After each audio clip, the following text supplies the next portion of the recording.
நெரிசலிலே கொலை செய்துவிட்டு இந்த குற்றச்சாட்டை முழுக்க முழுக்க காவல்துறையின் மீது போட முடியாதா? ஆளுகிற அரசாங்கத்தின் மீது போட முடியாதா? செந்தில் பாலாஜி மீது இந்த பழிச்சொல்லை சொல்ல முடியாதா?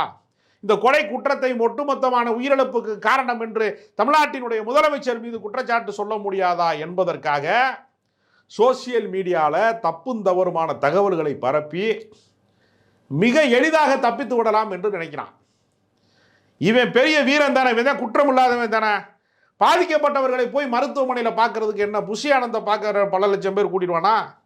இந்த மூஞ்சியை பார்க்கத்தான் கூட்டிட்டாங்க. விஜய்ங்கிற மூஞ்சியை பார்க்கறதுக்கு உலகத்தில் இப்படி ஒரு மூஞ்சி நீ உருவாகாது அப்படிங்கிறதுக்காக வேண்டிய லட்சக்கணக்கான பேர் கூட்டிட்டாங்கன்னு இவங்க சொல்கிறாங்க.